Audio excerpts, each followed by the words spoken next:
think this is a good moment to finish this episode, and this last episode of the season. I want to sincerely thank you for watching. I never imagined so many people were ready to watch the videos and to tag along, to like, to comment. Okay, I have no idea where I'm going. It's fine. Let's go back a bit. Good afternoon, trusty subscribers. I apologize. I haven't been uploading for the last 2 weeks. The last video you saw of me was when I was still in Hermanus. That was basically the last day of riding from Hermanus to Cape Town. It's about 100 kilometers. I did shoot some content, some videos, but I was really not happy how it turned out in the end. So I thought, you know what? What I'll do is I'll make a nice compilation of my trip. 12,000 kilometers around Botswana, or South Africa, Botswana, Eswatini and Lesotho. And so yeah, first of all, apologies for that. But second of all, I've been really busy trying to actually get the bike ready for the next trip, which is even bigger than this trip. Spoiler alert. And yeah, I've done some upgrades to the bike. I've done some maintenance stuff to the bike, and also trying to get myself ready to take a small break. But I'm sure I will get back on the 2 times a week schedule as soon as I can. But without further ado, please enjoy this compilation of my trip, and I'll catch you after the video to show you the bike. Nice. First one.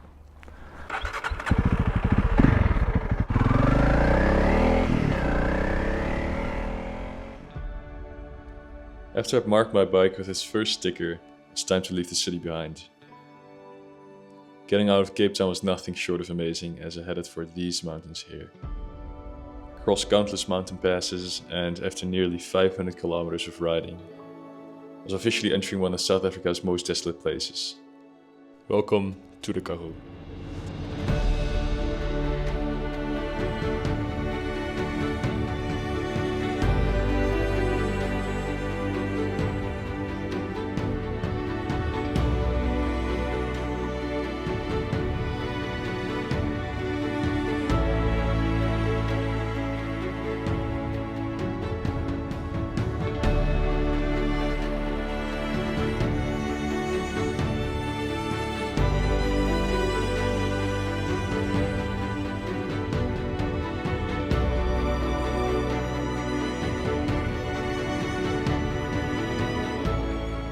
Having now ridden well over 1,000 kilometers, I was quite happy to explore a new country. Let's see, next to South Africa, sounds pretty good to me. New country, new adventures. After leaving the capital of Botswana, I headed west towards the Kalahari Desert. Somebody's having some trouble. You're broken down. I've got a breakdown. Yeah, are you on? Yeah. Okay.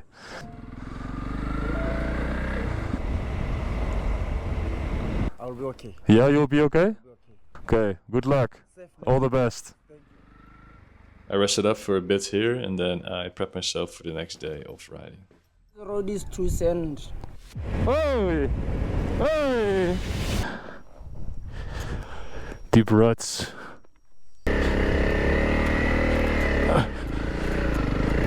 I should probably listen to the locals more often. Anyways, I made it through the sandy parts and got to a place called Maun. Mokoro takes like 2 people. 2 people, okay. The other one is the driver. I'm walking up to my guide, Lusty. He's gonna put me on the boat. I had now ridden over 3,000 kilometers after my departure from Cape Town. And I've gotta say, it was definitely a great feeling to get out of the daily routine of riding and go on this boat ride. With the water being quite low, we had to push our way through the greens and spotted these zebras. They probably spotted us from miles away though.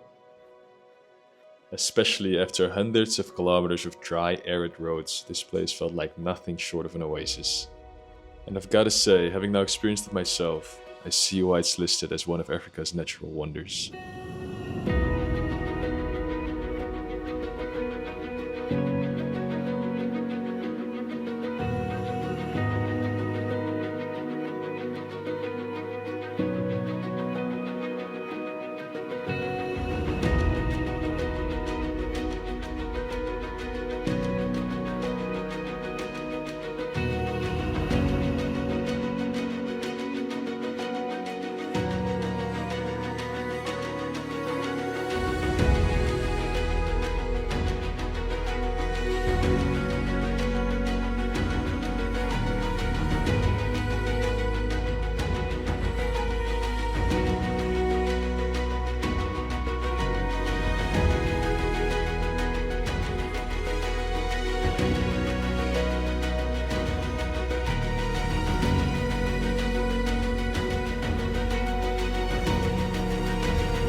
So long, suckers. That's amazing. Fair to say, I've been having a great trip up until this point, but everything changed when I left this morning. So Makgadikgadi salt pans is right here. Follow the lower part, close to the city Orapa. After looking at the map one last time, it's time to pack it away and just prep myself for another day on the bike. Put the shoes on the side here. Let's hope they last. I can't start it up again, it was full. Yep, that was my second phone, which I use for navigation, now completely dead. Now my second problem was that my engine started overheating, so I decided to head into a small village and let the bike cool off while just getting some lunch.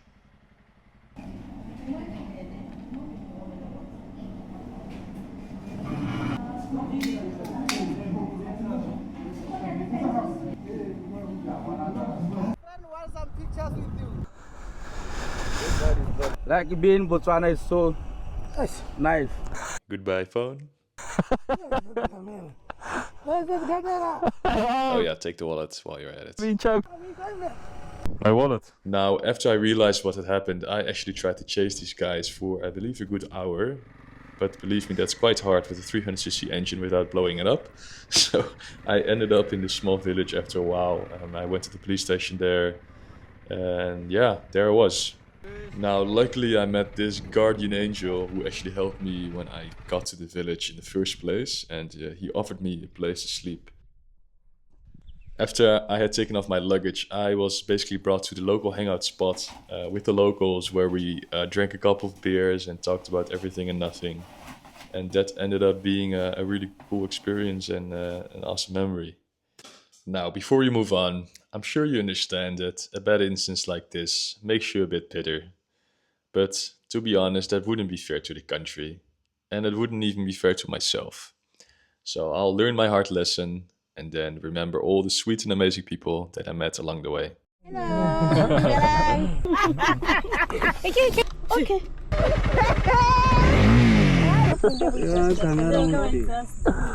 Can I put diesel? Diesel. Yeah. You guys like the joke, eh? Now, back to the video. A lot actually happened afterwards, more than I want to bore you with, but most importantly, the thieves got caught by the Botswana Police Department. I ended up getting my phone and my wallet back, which is a whole different story. But most importantly, I was just super happy that I could continue my journey. I think the case is still ongoing, and the thieves were bailed out for the time being. But yeah, also another story. In the meantime, I finished my tour in Botswana and then returned back to South Africa.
Yeah, that was day one in Eswatini.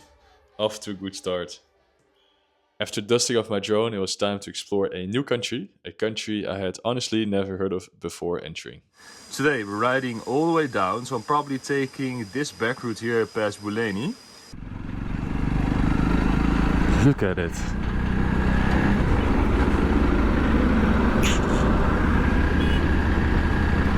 Holy moly. Factory number 2. Not only white smoke coming out of this one. As I mentioned before, I knew quite little about Eswatini, one of the last absolute monarchies in the world.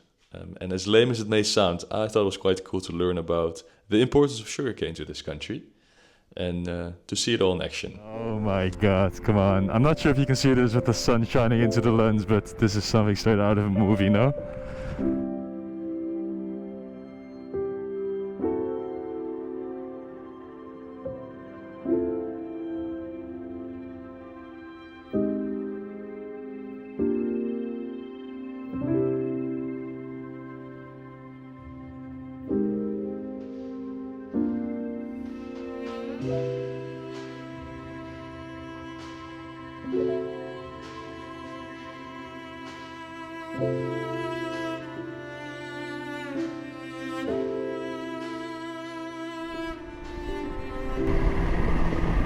Here's the arrivals.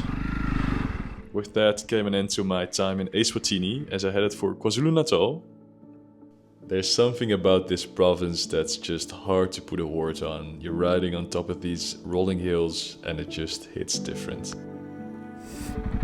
I am passing through a village called Table Mountain, not to be confused with Table Mountain that we saw in the first episode in Cape Town. Sabona. I basically rode from Eswatini towards Durban on the coast, right through the heart of KwaZulu-Natal. And you'll pass these small villages, settlements, you could even call them. Fair to say, no words needed.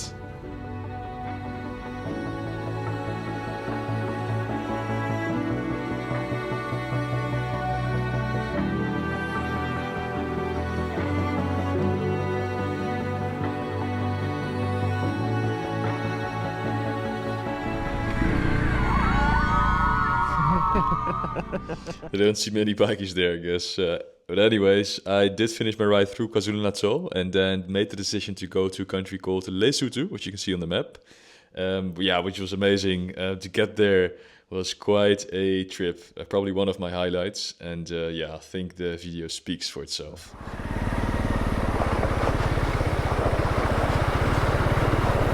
Look at that. It's like another world here.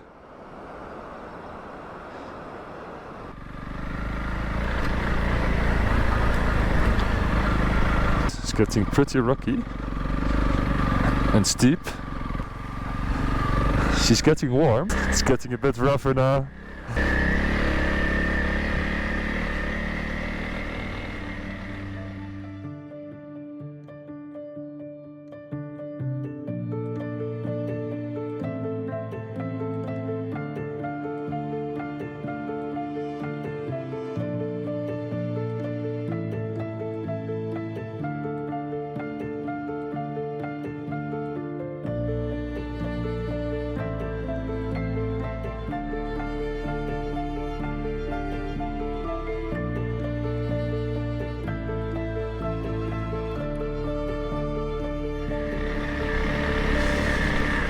So, we've got some water streaming down here.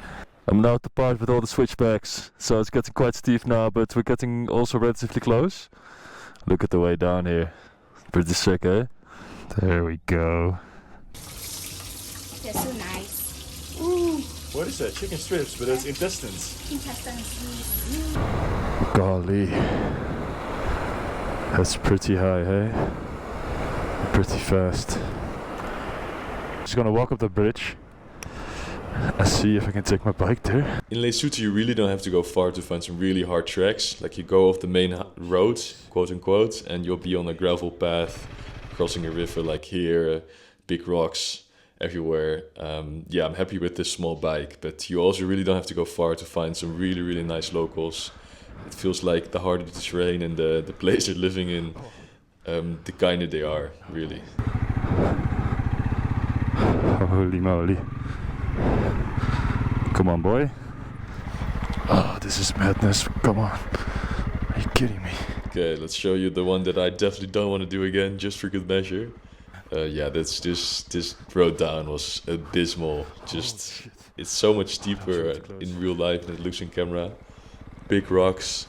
I am so surprised that I didn't fall.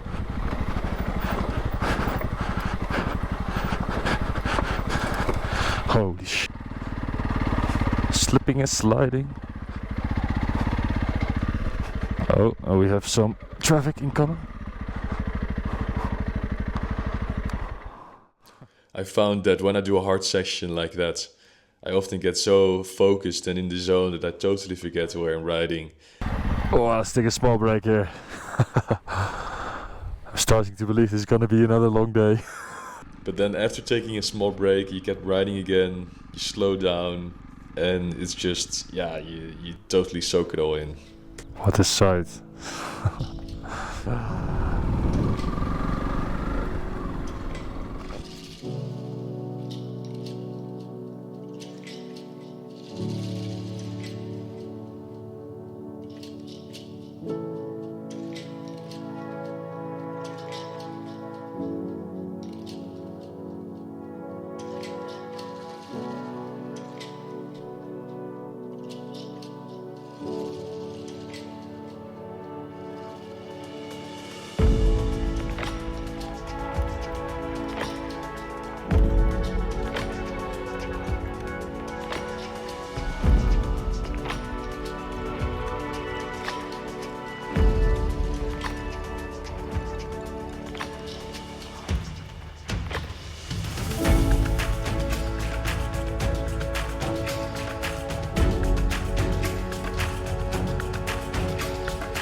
To be completely honest with you, like with Eswatini, Lesotho was another country that I only got to know when I started planning this trip.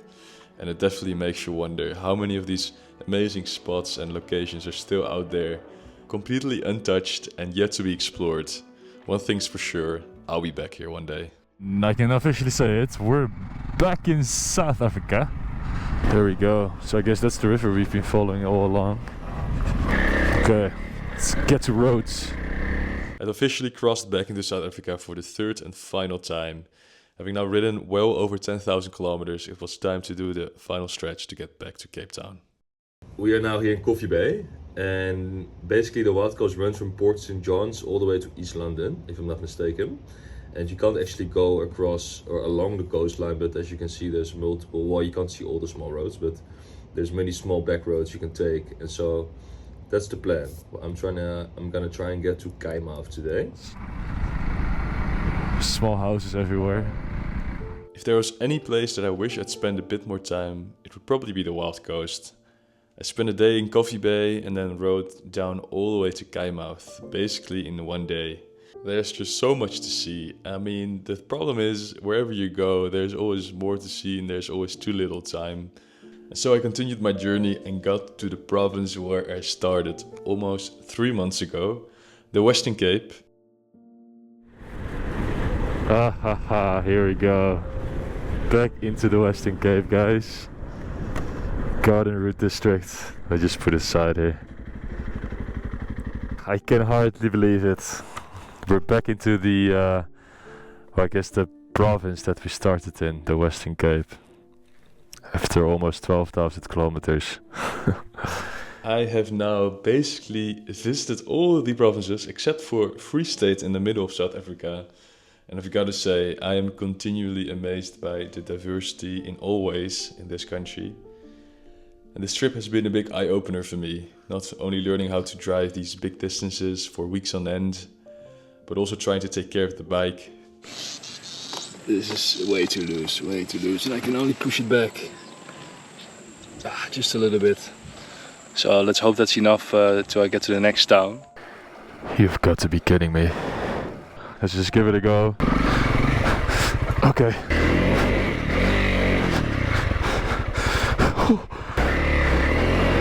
I love going off the beaten track, but especially on a big trip like this, I've now learned the hard way that sometimes the chance of crossing a road just isn't worth the risk and you better turn around. Oh, I fucked up. I'm stuck. This is not smart. Ah, that's a bad plan.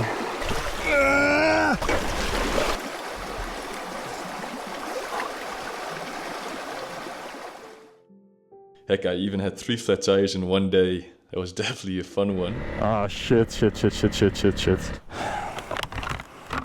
Well, it's not a bad place to have a flat tire, I guess. There's the hole. It's a big boy. I'm not sure if you can patch that, but got the tire on. Got the inner tube in. I think that's me trying to explain that the 3rd flat tire I had that day was definitely the bike's fault and not my lack of skill. You're going to get a fine. I'm going to get a fine? Just take it out. Take it out, right? You might experience a tire burst Yeah. anytime soon. Uh-huh. Get this tire. Yeah, it's pretty far gone. Just had to bring it home one more day. Yeah, getting a fine was definitely the cherry on top. I think this is a good moment to finish this episode and this last episode of the season. I want to sincerely thank you for watching. I never imagined so many people were ready to watch the videos and to tag along, to like, to comment and everything. We're riding into a place called Houtbay now, which you will see just in a minute. There we go. Oh, look at that. Beautiful. Absolutely beautiful. Right, I hope you enjoyed watching that video. It's actually the next day, and I'm sure you can tell. It's now rainy weather, so it's about time that we head off on the next trip. Yeah, winter's really starting now in South Africa, especially in Cape Town, so it's time we say goodbye to the rain. But anyways, before I say goodbye, I thought I would show you the bike. So cool thing is I now have a auxiliary tank. I think that's how you pronounce it. So it's an extra 5 liters of extra fuel, which should bring our total mileage to close to 500 kilometers. So that's quite nice. I also put a new sprocket and a new chain on here. So I did the oil change, which I'm sure I have a video of still.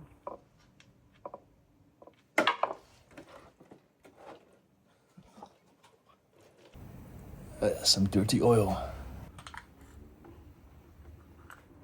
And then that's about it. I think the bike doesn't really need anything else. Yeah, I totally forgot to film all of that stuff, and I also thought it wouldn't really be that interesting. But basically the bike is all ready. She's still a bit dirty, but she's gonna get dirty anyways the first day of riding. And yeah, I've got a bunch of spare parts already as well. Ooh. I've got a bunch of spare parts to bring with me. I got another set of sprockets and chain. I've got a whole tent set up now, which I will probably show you probably in one of the first few videos once we get going north. And yeah, I'll tell you what the plan is for then. But for now, thanks for watching, and catch you later.